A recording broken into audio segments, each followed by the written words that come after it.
Welcome to this explainer. Today, we're jumping right into the absolute devastation on the ground in Venezuela after two massive earthquakes. But, instead of just running through the high-level statistics, we're going to look at this through a very specific lens. I want you to literally put yourself in the shoes of a local volunteer. Imagine you're just an ordinary person, a neighbor, maybe a shop owner. You step out of your front door right after the shaking stops, and your entire world has just collapsed.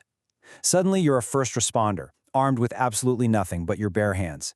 Let's dive in and see exactly what that looks like. Okay, let's zoom in on this incredibly terrifying moment. Picture this. You're running toward the ruins of an apartment building in the coastal state of La Guaira. You spot a man named Jonathan Garcia. Now, dust covers literally every single inch of his body. It's even thickly coating his eyelashes. And for hours, he's been diving into this tiny, claustrophobic hole in a huge mountain of broken concrete. As a volunteer standing right beside him, you can hear him desperately shouting into the dark, just pleading for his wife and two daughters to answer back. The sheer scale of this disaster is just staggering. We're talking about magnitude 7.5 and 7.2 temblors hitting right around dinner time on a Wednesday. 920 people lost their lives, and another 3,360 were injured. And because the official emergency systems were already stretched so incredibly thin, ordinary citizens like Jonathan and like our hypothetical volunteer were instantly forced to become the primary rescue force. They were the ones tasked with pulling hundreds of people from the brink. Section 1. Into the rubble, the immediate aftermath. In this frantic race against time, you do see these bittersweet miracles. For Jonathan Garcia, his 16 and 22-year-old daughters actually replied from the dark. They were crying out that they could hardly breathe, but he successfully pulled them out. But the agonizing silence from his wife, that's a tragedy playing out all over the region. As a volunteer, you're looking around at a landscape where at least 383 buildings are either severely damaged or totally destroyed. Officials estimate over 172 people are still trapped in that rubble. Every single second counts, but you don't have heavy machinery. You're just grabbing whatever scrap metal or tools you can find scattered around. Section 2. Neighbors becoming rescuers. So there's this terrifying, absolutely crucial gap in time. Between Wednesday evening when the quakes hit, all the way to Thursday morning, the government was just nowhere to be found. Venezuela is navigating a severe economic crisis. They're cash-strapped, and the infrastructure is decaying, so their capacity to respond is incredibly limited. For Jonathan and the neighbors helping him, government responders didn't show up until 9 a.m. the next morning. Think about that. For an entire night, in the pitch black, volunteers were completely alone, carving through solid concrete with their bare hands just to save the people next door. The raw, unfiltered emotion from these citizens is overwhelming. Take 51-year-old Marbalise Guayacara. She just spent the immediate aftermath of the quake successfully pulling her own 29-year-old daughter from a collapsed building. But a volunteer's work is never really done, right? She immediately rushed to another building where her 75-year-old mother, her sister, and two nephews lived on the top floor. Standing there, sobbing, barely even able to speak, she perfectly captures the sheer exhaustion and heartbreak of this local rescue effort. Section 3. A system pushed beyond. Okay, say you actually managed to pull someone alive from the wreckage. Where do you take them? You rush them to La Guaira's main healthcare facility, the Jose Maria Vargas Hospital. But the reality waiting for you there? It's incredibly grim.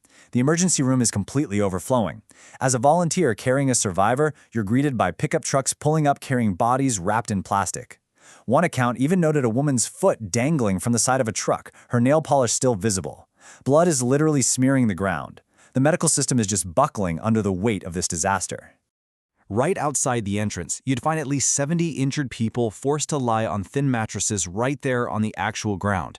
Their injuries are all over the place, but the facility is so jam-packed they simply have nowhere else to go. Some are lying on the pavement, holding up their own IV drips.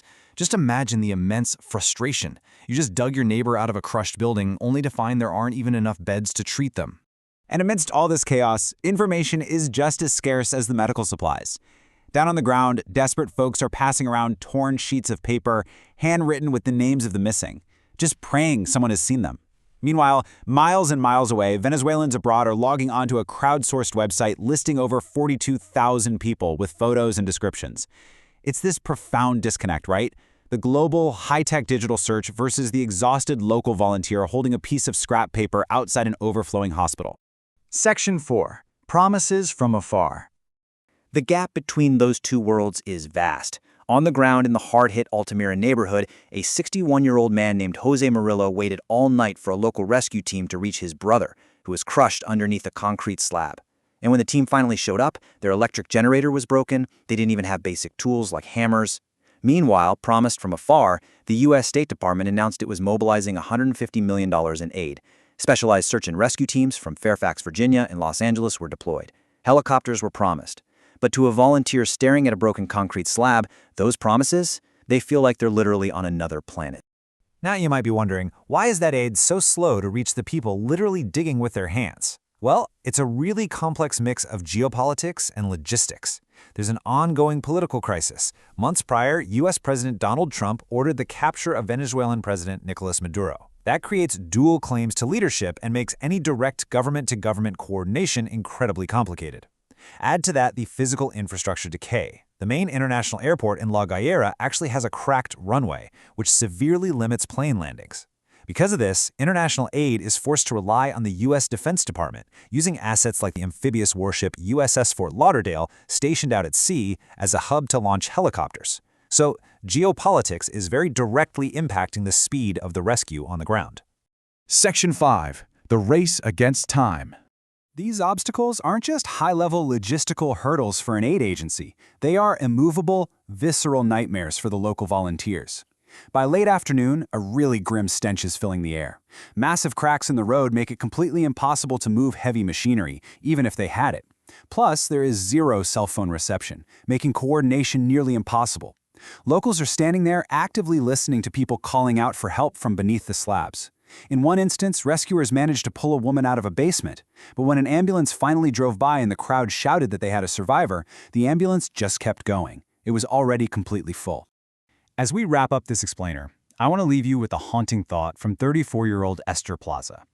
She was standing outside the ruins in La Guaira, a place, by the way, that still bears the physical scars of massive mudslides from back in 1999.